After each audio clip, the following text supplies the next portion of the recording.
Tonight's story introduces one of the most celebrated cases of the world's greatest consulting detective, filled with wit, clever deduction, and the unmistakable charm of Victorian London. This enduring classic remains one of Holmes's most beloved adventures. Settle in, dim the lights, and let the lantern guide you through one of literature's greatest mysteries. And now, The Red-Headed League by Sir Arthur Conan Doyle. I had called upon my friend, Mr. Sherlock Holmes, one day in the autumn of last year, and found him in deep conversation with a very stout, florid-faced elderly gentleman with fiery red hair. With an apology for my intrusion, I was about to withdraw when Holmes pulled me abruptly into the room and closed the door behind me. "You could not possibly have come at a better time, my dear Watson," he said cordially. "I was afraid that you were engaged." "So I am, very much so. Then I can wait in the next room." "Not at all. This gentleman, Mr. Wilson, has been my partner and helper in many of my most successful cases, and I have no doubt that he will be of the utmost use to me in yours also." The stout gentleman half rose from his chair and gave a bob of greeting, with a quick little questioning glance from his small, fat-encircled eyes. "Try the settee," said Holmes, relapsing into his armchair and putting his fingertips together, as was his custom when in judicial moods. "I know, my dear Watson, that you share my love of all that is bizarre and outside the conventions and humdrum routine of everyday life. You have shown your relish for it by the enthusiasm which has prompted you to chronicle, and, if you will excuse my saying so, somewhat to embellish so many of my own little adventures." "Your cases have indeed been of the greatest interest to me," I observed.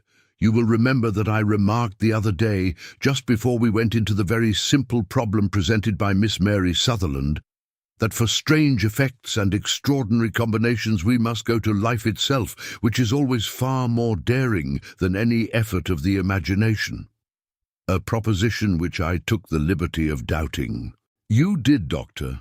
But nonetheless you must come round to my view, for otherwise I shall keep on piling fact upon fact on you, until your reason breaks down under them and acknowledges me to be right. Now, Mr. Jabez Wilson here has been good enough to call upon me this morning and to begin a narrative which promises to be one of the most singular which I have listened to for some time. You have heard me remark that the strangest and most unique things are very often connected, not with the larger, but with the smaller crimes, and occasionally, indeed, where there is room for doubt whether any positive crime has been committed. As far as I have heard, it is impossible for me to say whether the present case is an instance of crime or not, but the course of events is certainly among the most singular that I have ever listened to. Perhaps, Mr. Wilson, you would have the great kindness to recommence your narrative.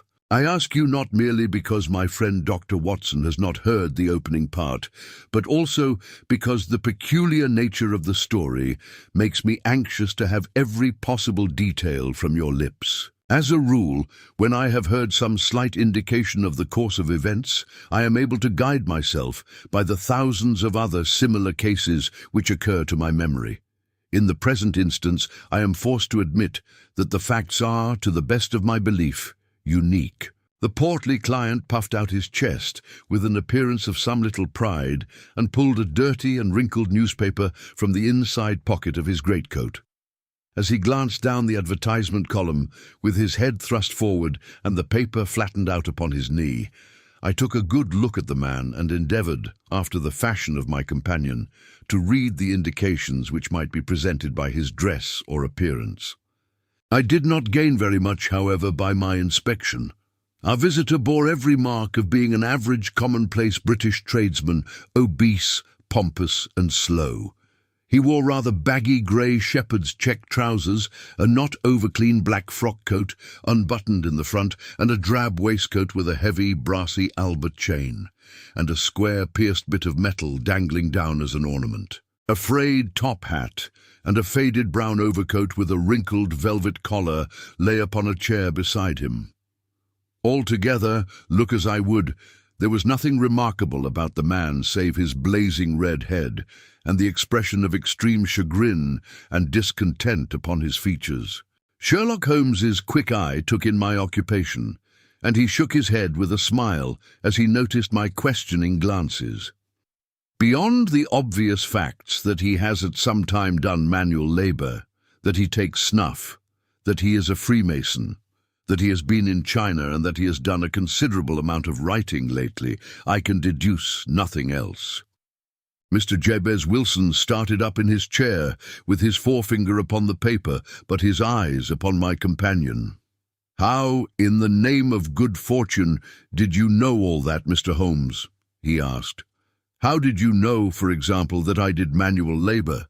It's as true as gospel, for I began as a ship's carpenter. Your hands, my dear sir. Your right hand is quite a size larger than your left. You have worked with it, and the muscles are more developed. Well, the snuff, then, and the Freemasonry. I won't insult your intelligence by telling you how I read that, especially as, rather against the strict rules of your order, you use an arc and compass breastpin. Ah, of course, I forgot that. But the writing. What else can be indicated by that right cuff so very shiny for 5 inches, and the left one with the smooth patch near the elbow where you rest it upon the desk? Well, but China. The fish that you have tattooed immediately above your right wrist could only have been done in China. I have made a small study of tattoo marks, and have even contributed to the literature of the subject.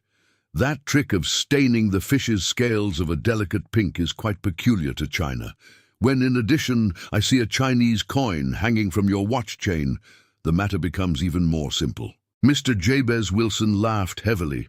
"Well, I never," said he. "I thought at first that you had done something clever, but I see that there was nothing in it after all." "I begin to think, Watson," said Holmes, "that I make a mistake in explaining. Omni ignotum pro magnifico, you know, and my poor little reputation, such as it is, will suffer shipwreck if I am so candid. Can you not find the advertisement, Mr. Wilson?" "Yes, I have got it now," he answered with his thick red finger planted halfway down the column. "Here it is. This is what began it all. You just read it for yourself, sir." I took the paper from him and read as follows. "To the Red-Headed League.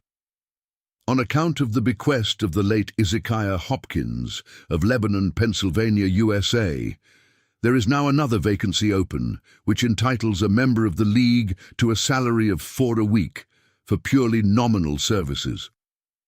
All red-headed men who are sound in body and mind and above the age of 21 years are eligible. Apply in person on Monday at 11 o'clock to Duncan Ross at the offices of the League, 7 Pope's Court, Fleet Street." "What on earth does this mean?" I ejaculated after I had twice read over the extraordinary announcement. Holmes chuckled and wriggled in his chair, as was his habit when in high spirits. "It is a little off the beaten track, isn't it?" said he. "And now, Mr. Wilson, off you go at scratch and tell us all about yourself, your household, and the effect which this advertisement had upon your fortunes. You will first make a note, Doctor, of the paper and the date. It is the Morning Chronicle of April 27th, 1890, just 2 months ago." "Very good. Now, Mr. Wilson." "Well, it is just as I have been telling you, Mr. Sherlock Holmes," said Jabez Wilson, mopping his forehead. "I have a small pawnbroker's business at Coburg Square near the city. It's not a very large affair, and of late years it has not done more than just give me a living. I used to be able to keep 2 assistants, but now I only keep 1, and I would have a job to pay him, but that he is willing to come for half wages so as to learn the business." "What is the name of this obliging youth?" asked Sherlock Holmes. "His name is Vincent Spaulding, and he's not such a youth either. It's hard to say his age. I should not wish a smarter assistant, Mr. Holmes, and I know very well that he could better himself and earn twice what I am able to give him. But after all, if he's satisfied, why should I put ideas in his head?" "Why indeed? You seem most fortunate in having an employee who comes under the full market price. It is not a common experience among employers in this age. I don't know that your assistant is not as remarkable as your advertisement." "Oh, he has his faults too," said Mr. Wilson. "Never was such a fellow for photography, snapping away with a camera when he ought to be improving his mind, and then diving down into the cellar like a rabbit into its hole to develop his pictures. That is his main fault, but on the whole he's a good worker. There's no vice in him." "He is still with you, I presume?" "Yes, sir. He and a girl of 14, who does a bit of simple cooking and keeps the place clean. That's all I have in the house, for I am a widower and never had any family. We live very quietly, sir, the three of us, and we keep a roof over our heads and pay our debts, if we do nothing more. The first thing that put us out was that advertisement. Spaulding, he came down into the office just this day, 8 weeks, with this very paper in his hand, and he says, 'I wish to the Lord, Mr. Wilson, that I was a red-headed man.' 'Why that?' I asks. 'Why,' says he, 'here's another vacancy on the League of the Red-Headed Men. It's worth quite a little fortune to any man who gets it, and I understand that there are more vacancies than there are men, so that the trustees are at their wits' end what to do with the money. If my hair would only change colour, here's a nice little crib all ready for me to step into.' 'Why, what is it then?' I asked. 'You see, Mr. Holmes, I am a very stay-at-home man, and as my business came to me instead of my having to go to it, I was often weeks on end without putting my foot over the doormat. In that way I didn't know much of what was going on outside, and I was always glad of a bit of news.' 'Have you never heard of the League of the Red-Headed Men?' he asked with his eyes open. 'Never? Why, I wonder at that, for you are eligible yourself for one of the vacancies.' 'And what are they worth?' I asked. 'Oh, merely a couple of hundred a year, but the work is slight, and it need not interfere very much with one's other occupations.' Well, you can easily think that that made me prick up my ears, for the business has not been over good for some years, and an extra couple of hundred would have been very handy. 'Tell me all about it,' said I. 'Well,' said he, showing me the advertisement, 'you can see for yourself that the League has a vacancy, and there is the address where you should apply for particulars. As far as I can make out, the League was founded by an American millionaire, Ezekiah Hopkins, who was very peculiar in his ways. He was himself red-headed, and he had a great sympathy for all red-headed men. So when he died, it was found that he had left his enormous fortune in the hands of trustees, with instructions to apply the interest to the providing of easy berths to men whose hair is of that colour. From all I hear, it is splendid pay and very little to do.' 'But,' said I, 'there would be millions of red-headed men who would apply.' 'Not so many as you might think,' he answered. 'You see, it is really confined to Londoners and to grown men. This American had started from London when he was young, and he wanted to do the old town a good turn. Then again, I've heard it is no use your applying if your hair is light red or dark red, or anything but real bright, blazing, fiery red. Now, if you cared to apply, Mr. Wilson, you would just walk in, but perhaps it would hardly be worth your while to put yourself out of the way for the sake of a few £100. Now, it is a fact, gentlemen, as you may see for yourselves, that my hair is of a very full and rich tint, so that it seemed to me that if there was to be any competition in the matter, I stood as good a chance as any man that I had ever met. Vincent Spaulding seemed to know so much about it that I thought he might prove useful, so I just ordered him to put up the shutters for the day and to come right away with me. He was very willing to have a holiday, so we shut the business up and started off for the address that was given us in the advertisement. I never hope to see such a sight as that again, Mr. Holmes. From north, south, east and west, every man who had a shade of red in his hair had tramped into the city to answer the advertisement. Fleet Street was choked with red-headed folk, and Pope's Court looked like a coster's orange barrow. I should not have thought there were so many in the whole country as were brought together by that single advertisement. Every shade of colour they were, straw, lemon, orange, brick, Irish setter, liver, clay, but as Spaulding said, there were not many who had the real, vivid, flame-coloured tint. When I saw how many were waiting, I would have given it up in despair, but Spaulding would not hear of it. How he did it I could not imagine, but he pushed and pulled and butted until he got me through the crowd and right up to the steps which led to the office.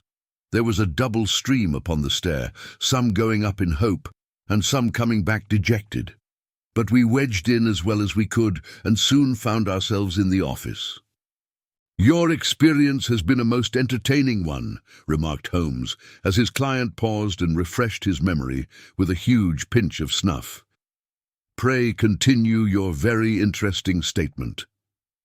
There was nothing in the office but a couple of wooden chairs and a deal table, behind which sat a small man with a head that was even redder than mine. He said a few words to each candidate as he came up, and then he always managed to find some fault in them which would disqualify them. Getting a vacancy did not seem to be such a very easy matter after all. However, when our turn came, the little man was much more favourable to me than to any of the others, and he closed the door as we entered so that he might have a private word with us. "This is Mr. Jabez Wilson," said my assistant, "and he is willing to fill a vacancy in the League." "And he is admirably suited for it," the other answered. "He has every requirement. I cannot recall when I have seen anything so fine." He took a step backward, cocked his head on one side, and gazed at my hair until I felt quite bashful. Then suddenly he plunged forward, wrung my hand, and congratulated me warmly on my success. "It would be injustice to hesitate," said he. "You will, however, I am sure, excuse me for taking an obvious precaution." With that, he seized my hair in both his hands and tugged until I yelled with the pain. "There is water in your eyes," said he as he released me. "I perceive that all is as it should be, but we have to be careful, for we have twice been deceived by wigs and once by paint. I could tell you tales of cobbler's wax which would disgust you with human nature." He stepped over to the window and shouted through it at the top of his voice that the vacancy was filled.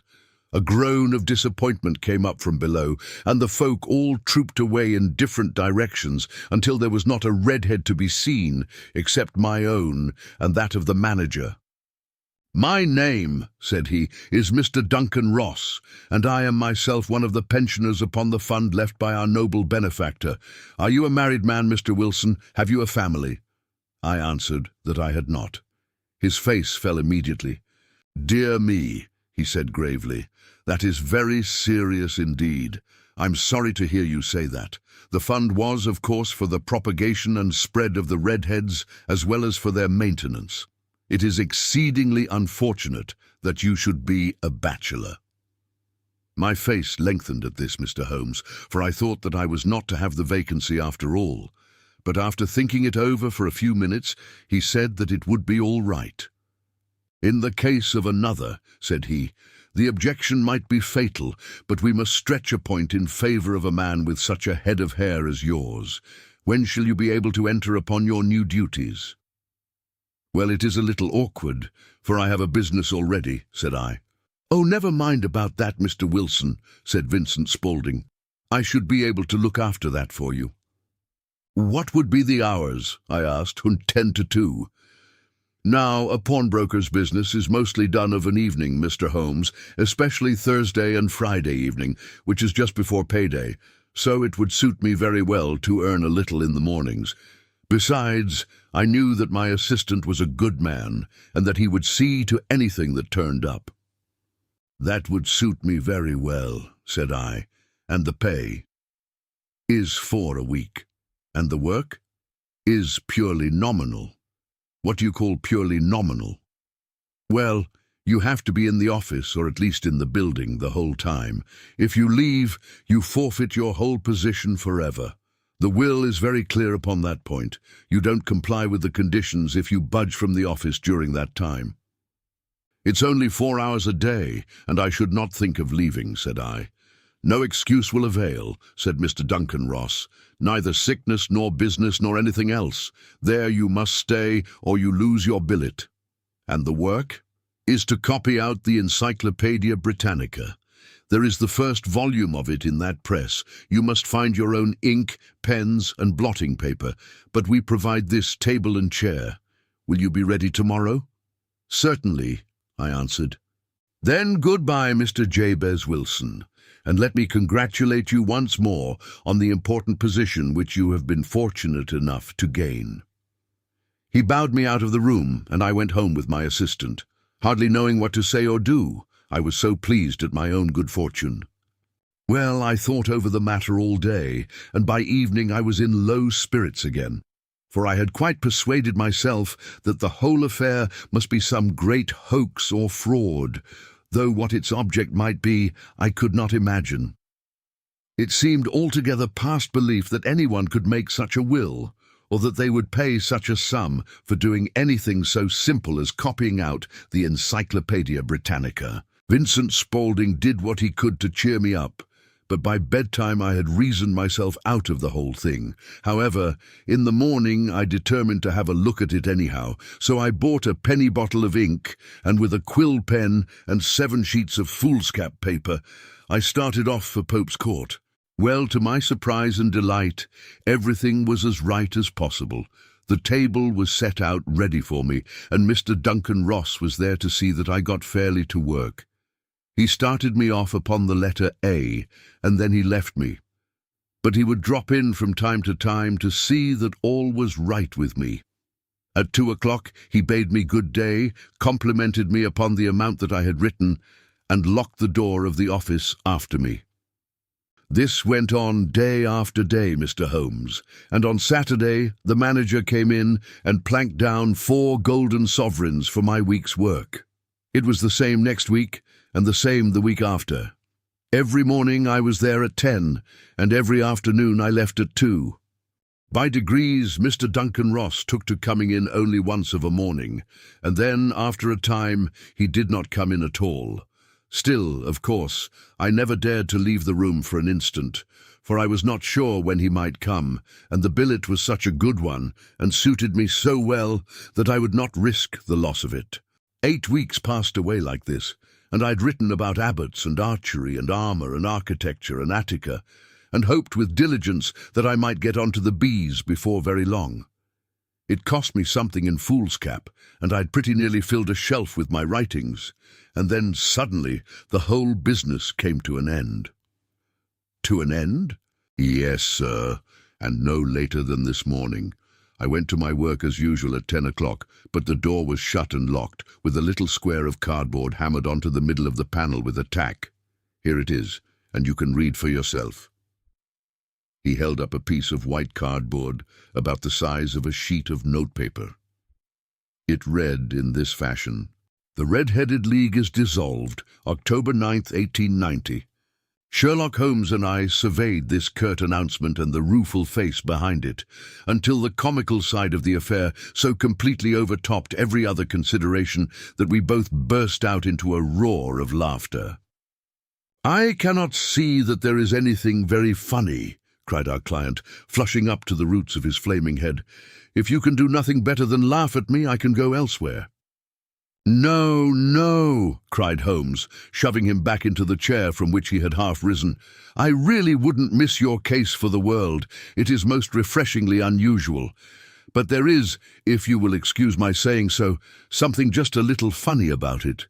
Pray, what steps did you take when you found the card upon the door?" "I was staggered, sir. I did not know what to do. Then I called at the offices round, but none of them seemed to know anything about it. Finally, I went to the landlord, who is an accountant living on the ground floor, and I asked him if he could tell me what had become of the Red-Headed League. He said that he had never heard of any such body. Then I asked him who Mr. Duncan Ross was. He answered that the name was new to him. "Well," said I, "the gentleman at number 4. "What, the red-headed man?" "Yes." "Oh," said he, "his name was William Morris. He was a solicitor and was using my room as a temporary convenience until his new premises were ready. He moved out yesterday." "Where could I find him?" "Oh, at his new offices. He did tell me the address, yes, 17 King Edward Street near St. Paul's. I started off, Mr. Holmes, but when I got to that address it was a manufactory of artificial kneecaps, and no one in it had ever heard of either Mr. William Morris or Mr. Duncan Ross." "And what did you do then?" asked Holmes. I went home to Saxe-Coburg Square, and I took the advice of my assistant, but he could not help me in any way. He could only say that if I waited I should hear by post. But that was not quite good enough, Mr. Holmes. I did not wish to lose such a place without a struggle. So, as I had heard that you were good enough to give advice to poor folk who were in need of it, I came right away to you. And you did very wisely, said Holmes. Your case is an exceedingly remarkable one, and I shall be happy to look into it. From what you have told me, I think that it is possible that graver issues hang from it than might at first sight appear. Grave enough, said Mr. Jabez Wilson. Why, I have lost £4 a week. As far as you are personally concerned, remarked Holmes, I do not see that you have any grievance against this extraordinary league. On the contrary, you are, as I understand, richer by some for $30, to say nothing of the minute knowledge which you have gained on every subject which comes under the letter A. You have lost nothing by them. No, sir, but I want to find out about them and who they are, and what their object was in playing this prank, if it was a prank, upon me. It was a pretty expensive joke for them, for it cost them £32. We shall endeavour to clear up these points for you, and first 1 or 2 questions, Mr. Wilson. This assistant of yours who first called your attention to the advertisement, how long had he been with you? About a month, then. How did he come? In answer to an advertisement. Was he the only applicant? No, I had a dozen. Why did you pick him? Because he was handy and would come cheap. At half wages, in fact. Yes. What is he like, this Vincent Spaulding? Small, stout-built, very quick in his ways, no hair on his face, though he's not short of 30, has a white splash of acid upon his forehead. Holmes sat up in his chair in considerable excitement. I thought as much, said he. Have you ever observed that his ears are pierced for earrings? Yes, sir. He told me that a gypsy had done it for him when he was a lad. Said Holmes, sinking back in deep thought. He is still with you? Oh, yes, sir, I have only just left him. And has your business been attended to in your absence? Nothing to complain of, sir. There's never very much to do of a morning. That will do, Mr. Wilson. I shall be happy to give you an opinion upon the subject in the course of a day or two. Today is Saturday, and I hope that by Monday we may come to a conclusion. Well, Watson, said Holmes, when our visitor had left us, what do you make of it all? I make nothing of it, I answered frankly. It is a most mysterious business. As a rule, said Holmes, the more bizarre a thing is, the less mysterious it proves to be.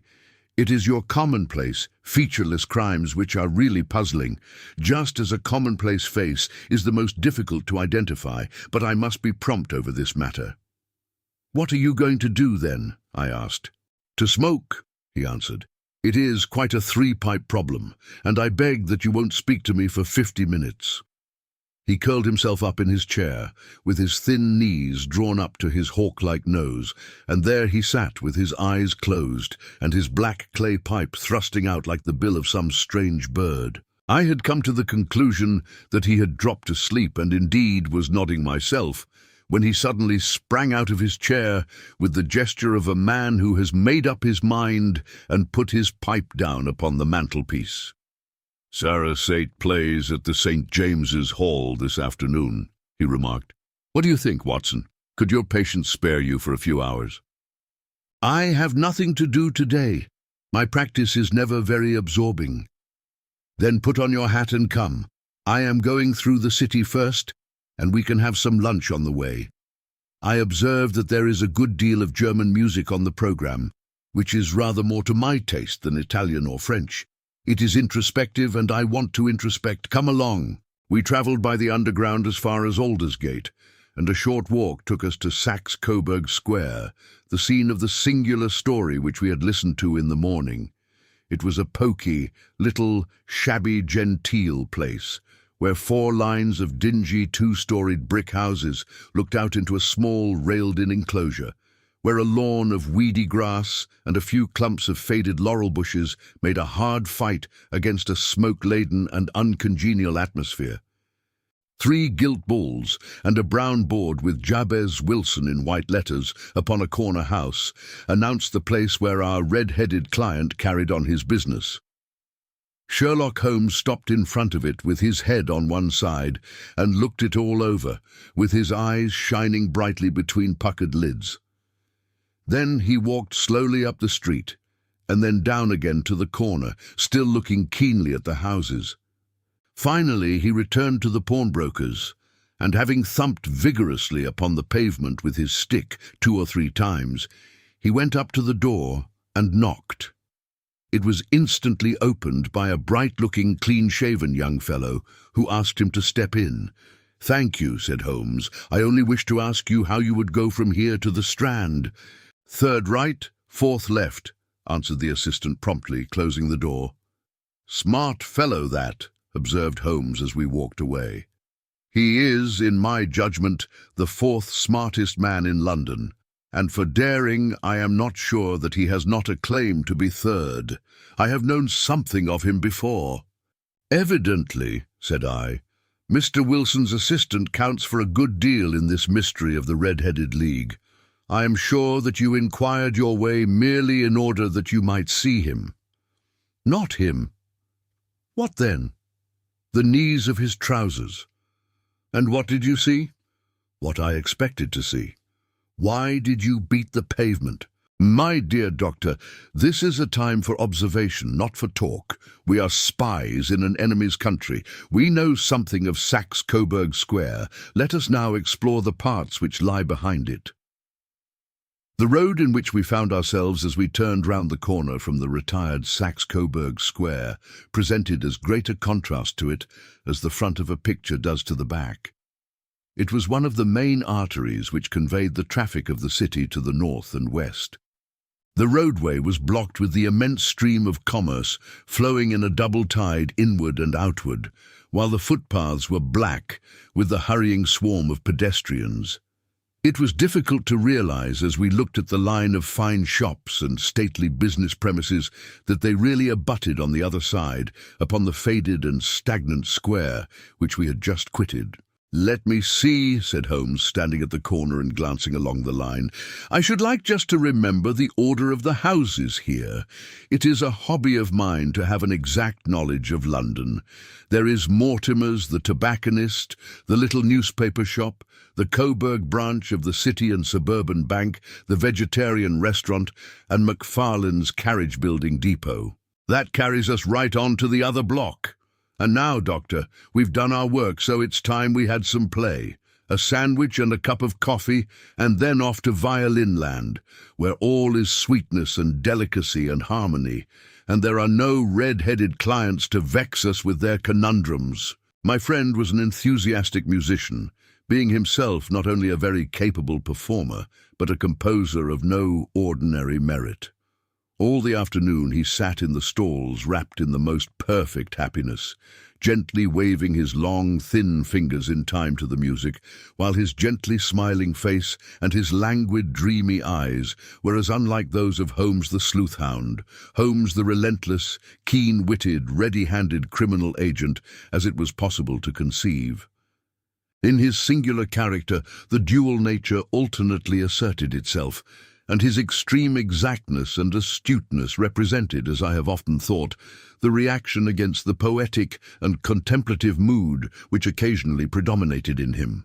The swing of his nature took him from extreme languor to devouring energy, and as I knew well, he was never so truly formidable as when, for days on end, he had been lounging in his armchair amid his improvisations and his black-letter editions.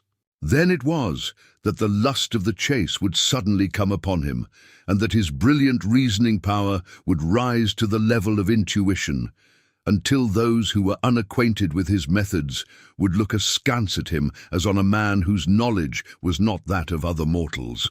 When I saw him that afternoon so enwrapped in the music at St. James's Hall, I felt that an evil time might be coming upon those whom he had set himself to hunt down. "You want to go home, no doubt, Doctor," he remarked as we emerged. "Yes, it would be as well. And I have some business to do which will take some hours. This business at Coburg Square is serious." Why serious? A considerable crime is in contemplation. I have every reason to believe that we shall be in time to stop it, but today, being Saturday, rather complicates matters. I shall want your help tonight. At what time? 10 will be early enough. I shall be at Baker Street at 10. Very well. And, I say, Doctor, there may be some little danger, so kindly put your army revolver in your pocket. He waved his hand, turned on his heel, and disappeared in an instant among the crowd. I trust that I'm not more dense than my neighbours, but I was always oppressed with a sense of my own stupidity in my dealings with Sherlock Holmes. Here I had heard what he had heard. I had seen what he had seen, and yet from his words it was evident that he saw clearly not only what had happened, but what was about to happen, while to me the whole business was still confused and grotesque. As I drove home to my house in Kensington, I thought over it all, from the extraordinary story of the red-headed copier of the encyclopedia down to the visit to Saxe-Coburg Square, and the ominous words with which he had parted from me. What was this nocturnal expedition, and why should I go armed? Where were we going, and what were we to do? I had the hint from Holmes that this smooth-faced pawnbroker's assistant was a formidable man, a man who might play a deep game. I tried to puzzle it out, but gave it up in despair and set the matter aside until night should bring an explanation. It was 9:15 when I started from home and made my way across the park, and so through Oxford Street to Baker Street. 2 hansoms were standing at the door, and as I entered the passage, I heard the sound of voices from above. On entering his room, I found Holmes in animated conversation with 2 men, one of whom I recognized as Peter Jones, the official police agent, while the other was a long, thin, sad-faced man with a very shiny hat and oppressively respectable frock coat. "Ha! Our party is complete," said Holmes, buttoning up his pea-jacket and taking his heavy hunting crop from the rack. "Watson, I think you know Mr. Jones of Scotland Yard. Let me introduce you to Mr. Merryweather, who is to be our companion in tonight's adventure." "We're hunting in couples again, Doctor, you see," said Jones in his consequential way. "Our friend here is a wonderful man for starting a chase. All he wants is an old dog to help him to do the running down." "I hope a wild goose may not prove to be the end of our chase," observed Mr. Merryweather gloomily. "You may place considerable confidence in Mr. Holmes, sir," said the police agent loftily. "He has his own little methods, which are, if he won't mind my saying so, just a little too theoretical and fantastic, but he has the makings of a detective in him. It is not too much to say that once or twice, as in that business of the Sholto murder and the Agra treasure, he has been more nearly correct than the official force." "Oh, if you say so, Mr. Jones, it is all right," said the stranger with deference. "Still, I confess that I miss my rubber. It is the first Saturday night for 27 years that I have not had my rubber." "I think you will find," said Sherlock Holmes, "that you will play for a higher stake tonight than you have ever done yet, and that the play will be more exciting. For you, Mr. Merryweather, the stake will be some $30,000, and for you, Jones, it will be the man upon whom you wish to lay your hands. John Clay, the murderer, thief, smasher, and forger. He's a young man, Mr. Merryweather, but he is at the head of his profession, and I would rather have my bracelets on him than on any criminal in London. He's a remarkable man, is young John Clay. His grandfather was a royal duke, and he himself has been to Eton and Oxford. His brain is as cunning as his fingers, and though we meet signs of him at every turn, we never know where to find the man himself. He'll crack a crib in Scotland one week and be raising money to build an orphanage in Cornwall the next. I've been on his track for years and have never set eyes on him yet. I hope that I may have the pleasure of introducing you tonight. I've had 1 or 2 little turns also with Mr. John Clay, and I agree with you that he is at the head of his profession. It is past 10, however, and quite time that we started. If you two will take the first hansom, Watson and I will follow in the second." Sherlock Holmes was not very communicative during the long drive and lay back in the cab, humming the tunes which he had heard in the afternoon. We rattled through an endless labyrinth of gas-lit streets until we emerged into Farrington Street. "We are close there now," my friend remarked.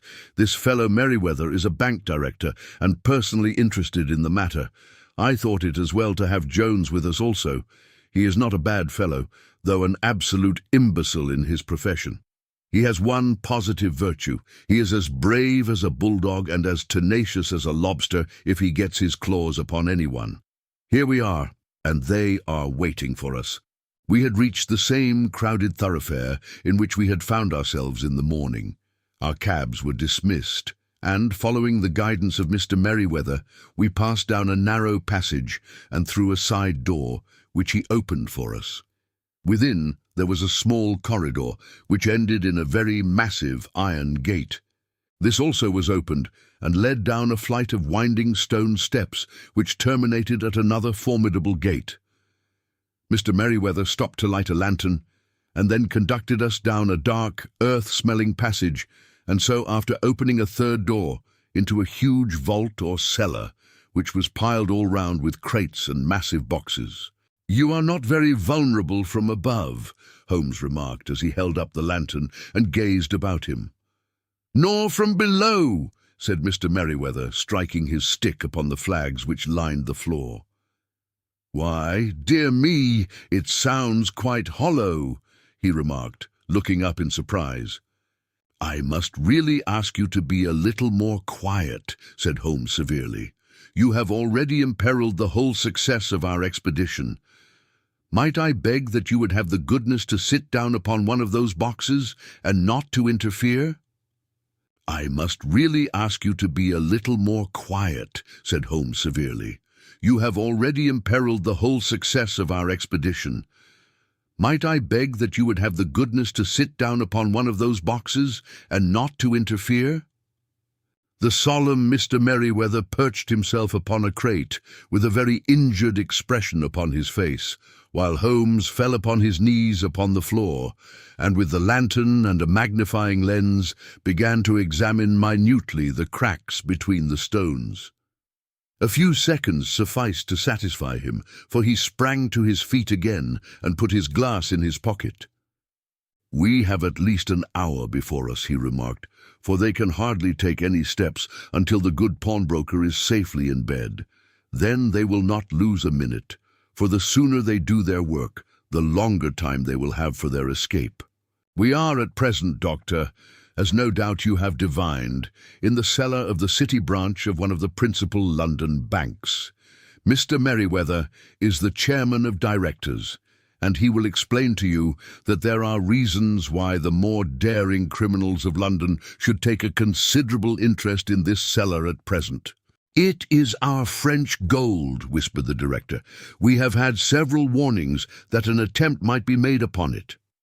"Your French gold?" "Yes, we had occasion some months ago to strengthen our resources and borrowed for that purpose 30,000 Napoleons from the Bank of France. It has become known that we have never had occasion to unpack the money, and that it is still lying in our cellar. The crate upon which I sit contains 2,000 Napoleons packed between layers of lead foil. Our reserve of bullion is much larger at present than is usually kept in a single branch office, and the directors have had misgivings upon the subject." "Which were very well justified," observed Holmes. "And now it is time that we arranged our little plans. I expect that within an hour matters will come to a head. In the meantime, Mr. Merryweather, we must put the screen over that dark lantern." "And sit in the dark?" "I am afraid so. I had brought a pack of cards in my pocket, and I thought that as we were a partie carrée, you might have your rubber after all.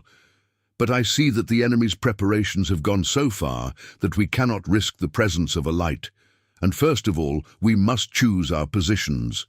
These are daring men, and though we shall take them at a disadvantage, they may do us some harm unless we are careful. I shall stand behind this crate, and do you conceal yourselves behind those. Then, when I flash a light upon them, close in swiftly. If they fire, Watson, have no compunction about shooting them down. I placed my revolver cocked upon the top of the wooden case behind which I crouched.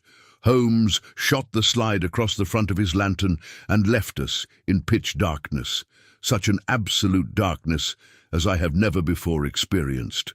The smell of hot metal remained to assure us that the light was still there, ready to flash out at a moment's notice. To me, with my nerves worked up to a pitch of expectancy, there was something depressing and subduing in the sudden gloom and in the cold, dank air of the vault. "They have but one retreat," whispered Holmes. "That is back through the house into Saxe-Coburg Square. I hope that you have done what I asked you, Jones. I have an inspector and 2 officers waiting at the front door. Then we have stopped all the holes, and now we must be silent and wait." What a time it seemed! From comparing notes afterwards, it was but an hour and a quarter, yet it appeared to me that the night must have almost gone, and the dawn be breaking above us. My limbs were weary and stiff, for I feared to change my position, yet my nerves were worked up to the highest pitch of tension, and my hearing was so acute that I could not only hear the gentle breathing of my companions, but I could distinguish the deeper, heavier in-breath of the bulky Jones from the thin, sighing note of the bank director. From my position I could look over the case in the direction of the floor. Suddenly my eyes caught the glint of a light. At first it was but a lurid spark upon the stone pavement. Then it lengthened out until it became a yellow line, and then, without any warning or sound, a gash seemed to open and a hand appeared. A white, almost womanly hand, which felt about in the center of the little area of light. For a minute or more the hand, with its writhing fingers, protruded out of the floor. Then it was withdrawn as suddenly as it appeared, and all was dark again, save the single lurid spark which marked a chink between the stones. Its disappearance, however, was but momentary. With a rending, tearing sound, one of the broad, white stones turned over upon its side and left a square, gaping hole, through which streamed the light of a lantern. Over the edge there peeped a clean-cut, boyish face, which looked keenly about it, and then, with a hand on either side of the aperture, drew itself shoulder-high and waist-high until one knee rested upon the edge. In another instant he stood at the side of the hole and was hauling after him a companion, lithe and small like himself, with a pale face and a shock of very red hair. "It's all clear," he whispered. "Have you the chisel and the bags? Great Scott! Jump, Archie, jump, and I'll swing for it!" Sherlock Holmes had sprung out and seized the intruder by the collar. The other dived down the hole, and I heard the sound of rending cloth as Jones clutched at his skirts. The light flashed upon the barrel of a revolver, but Holmes's hunting crop came down on the man's wrist, and the pistol clinked upon the stone floor. "It's no use, John Clay," said Holmes blandly. "You have no chance at all." "So I see," the other answered with the utmost coolness. "I fancy that my pal is all right, though I see you have got his coat-tails." "There are 3 men waiting for him at the door," said Holmes. "Oh, indeed. You seem to have done the thing very completely. I must compliment you." "And I you," Holmes answered. "Your red-headed idea was very new and effective." "You'll see your pal again presently," said Jones. "He's quicker at climbing down holes than I am. Just hold out while I fix the derbies." "I beg that you will not touch me with your filthy hands," remarked our prisoner as the handcuffs clattered upon his wrists. "You may not be aware that I have royal blood in my veins. Have the goodness also, when you address me, always to say sir and please." "All right," said Jones with a stare and a snigger. "Well, would you please, sir, march upstairs, where we can get a cab to carry your highness to the police station?" "That is better," said John Clay serenely. He made a sweeping bow to the 3 of us and walked quietly off in the custody of the detective. "Really, Mr. Holmes," said Mr. Merryweather as we followed them from the cellar, "I do not know how the bank can thank you or repay you. There is no doubt that you have detected and defeated in the most complete manner one of the most determined attempts at bank robbery that have ever come within my experience. "I have had one or two little scores of my own to settle with Mr. John Clay," said Holmes. "I have been at some small expense over this matter, which I shall expect the bank to refund. But beyond that I am amply repaid by having had an experience which is in many ways unique, and by hearing the very remarkable narrative of the Red-Headed League.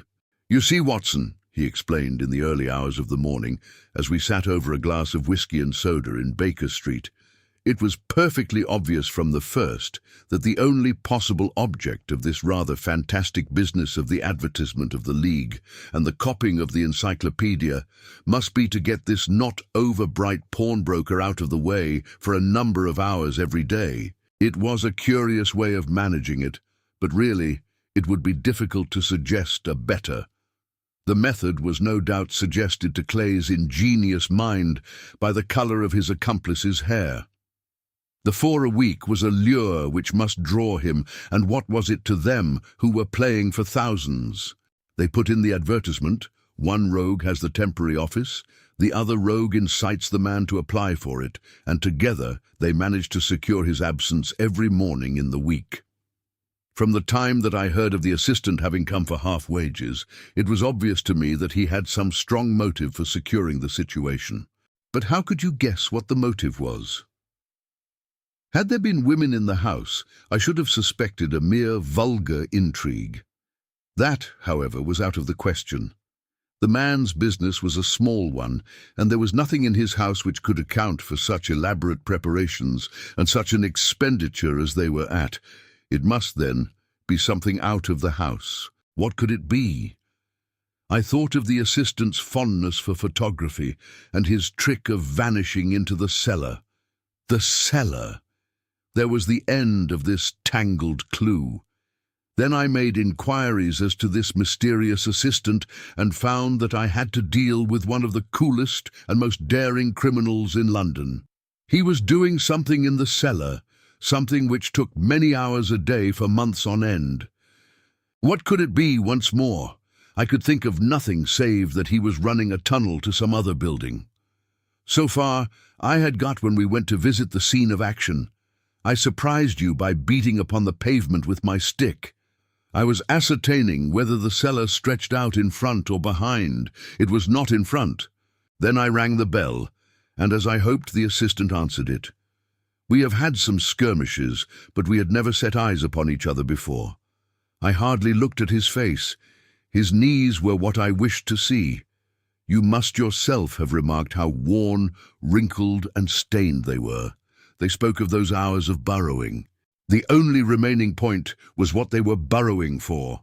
I walked round the corner, saw the City and Suburban Bank abutted on our friend's premises, and felt that I had solved my problem.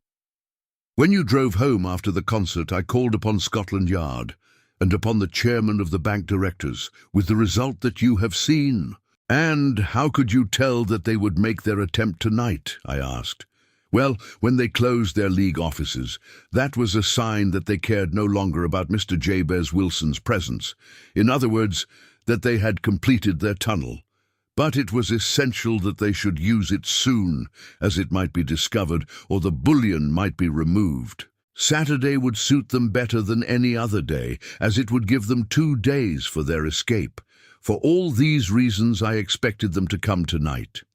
You reasoned it out beautifully, I exclaimed in unfeigned admiration.